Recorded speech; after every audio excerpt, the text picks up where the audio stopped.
Welcome creators and streamers back to another video. Today we are going to be talking about green screen versus non-green screen and which one you should be using on your stream. All that and more guys, coming right up.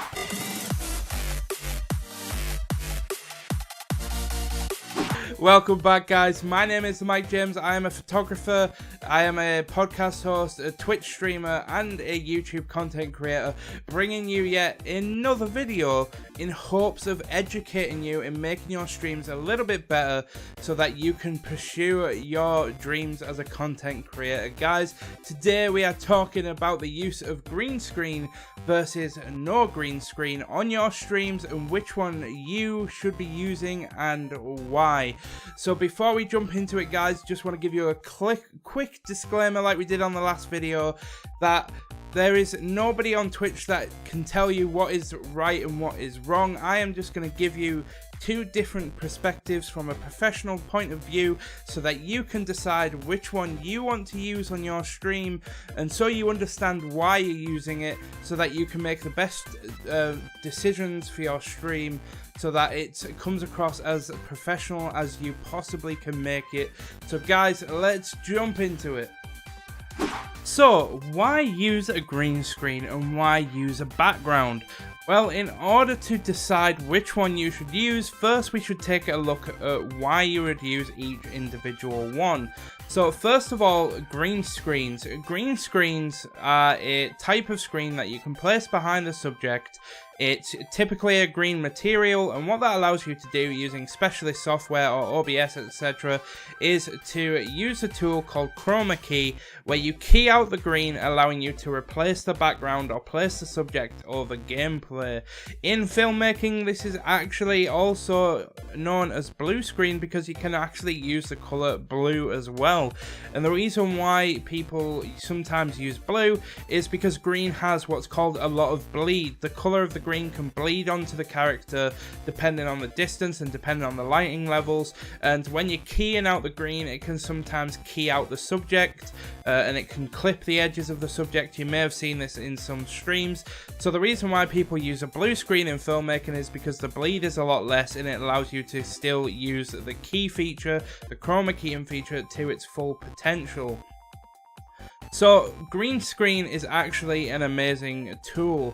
What you can do is you can pretty much use your webcam to set up a green screen behind you, and that will allow you to key out the green, and then you can drag yourself, place yourself on top of the gameplay footage, and it looks fantastic. It's very clean, it's very contemporary, very modern, and it is getting used more and more as the technology becomes a lot more available and the lighting systems become a lot cheaper, but we're going to talk about that a little bit more in a moment.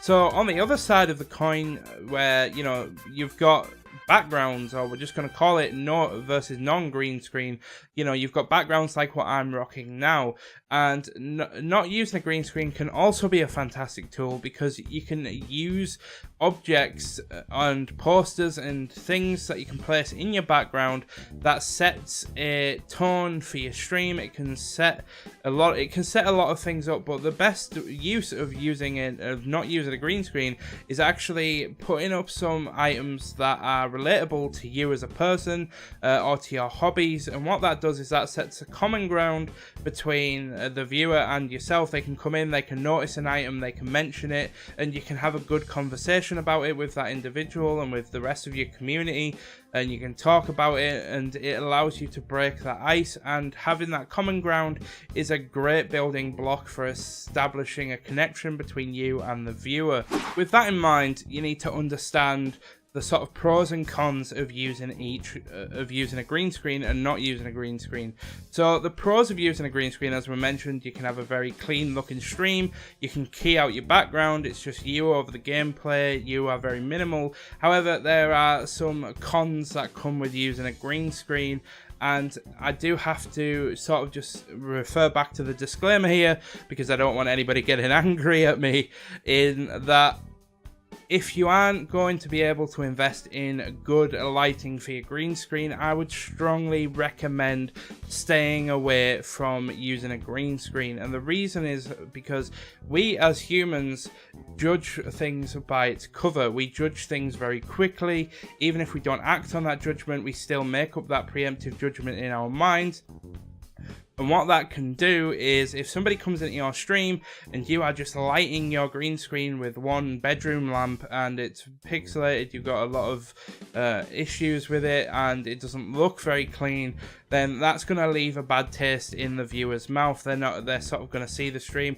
Yes, it doesn't really bother a lot of people, but it's just that element. And you've got to think as well, as your stream grows and you're looking for sponsors, you're looking to start working professionally with other people and networking and things like that, people are going to be very critical of your content. So you are going to want your content to look the best it can. Now, yes, I am somebody that would say you don't have to have the best looking stream right out of the gate. That is true. But if you are going to rock a green screen, which I would say is quite an advanced mechanic for streams, then I would fully recommend at least doing it to the best of your ability and making it look good in the process. However, moving on, let's talk about the pros and cons of not using a green screen. So the pros, as I mentioned, a very good way to connect with people. The cons is that it can be just as much of an issue as green screens when it comes to your background. If you aren't lighting up your background, if you aren't making your background look interesting, then it can also just look quite messy and quite plain. And it's kind of a similar situation as to the green screen, where if you haven't got things spicing up the background, then there's nothing really drawing the viewer's eye to it. There's nothing there, and it's just sort of that, well, it's a bit pointless. But at the same time, the whole point of a webcam is to see you as a person. So on the same level, you don't want it to be too busy to where your background completely distracts from the person talking, because you've got like bright flashy lights and things constantly. It's a very fine line. It's definitely down to your individual opinion. However, with all that in mind, we need to talk about how do you know which one to use for your content personally? So let me ask you a few questions to consider. When you start up your stream, do you start up your stream with the game on the game menu and you're just ready to jump into the game and you're just going to sit and talk with your community for 5, 10, 15 minutes, but you're on the menu of the game, you just boot into the game straight away, but you're still sort of, just chatting, catching up with people? Then if that is the case, then that's when I would usually recommend using a green screen, because you're not really using your you're not using your personality to discuss things with people. You're just catching up with your community, and it's all about the gameplay. This is fine. Nothing wrong with this. A lot of people, things like professional Fortnite players, things like that, is definitely a good idea to use a green screen. But it just entirely depends. And again, moving on from the green screen, in that if you are going to be using a background like myself, then that is what I would usually recommend for people that are doing a lot of talk shows. They have a lot of guests on. They talk a lot with their community. They do just chatting streams. Anything like that, I would strongly recommend a background where you can spice up the background with lights, with posters, with objects. And it allows people to come in and they can make a connection from a common ground item that they might see in your background. This happens a lot when you go into a stream and you might see somebody who's got game-related objects in the background. People can make connections based on that. Or you've got a Pokemon ball in the background. Who's your favorite Pokemon? That sort of thing is a very good way to start that connection with people when you're doing just chatting streams, etc.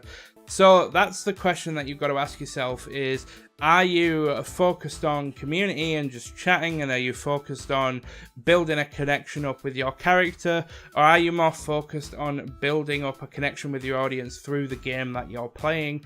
All of these questions are sort of just things to ask yourself to consider which one's going to be best for you. However, this isn't just the only reason why you might want to use one or the other. Like I said, if you're not able to spice up your background, then you might think, oh, well, I want to have something a little bit more maybe my background is just my bedroom and it's quite messy, and you might set up a green screen, this is again perfectly fine. Like I said, there's a lot of factors that can amount to what you're going to use on your stream. I'm just giving you the basics of, if you are going to be doing just chatting, don't use a green screen. If you're going to be focusing on gameplay, use green screen. But of course, like I said in the disclaimer, it's entirely up to you.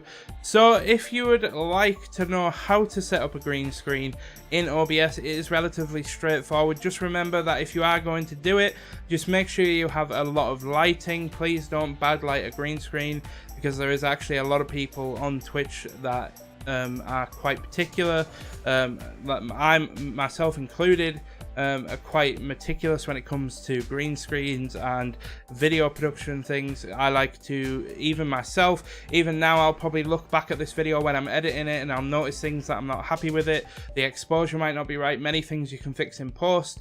But at the same time, being a perfectionist really sucks. But with that said, guys, that's pretty much the video covered. I just wanted to make a basic video. I hope you have understood the premise of this video. And without further ado, let's jump into the end. Anyway, guys, I've been the Mike James. Thank you for watching this video this week. I hope you found it useful. I really look forward to hearing your guys' feedback. If you use a webcam, let me know what you use in your background on your streams. If you use a webcam, and if you don't use a webcam, and if you don't, let me know what you put in your background to spice things up. But anyway, guys, all the links are going to be down below. Make sure you go and follow me on Twitter. Make sure you go listen to the podcast, and make sure you follow me on Instagram. But guys, thank you so much. Hope you have a wonderful day, and I wish you all the best with your content.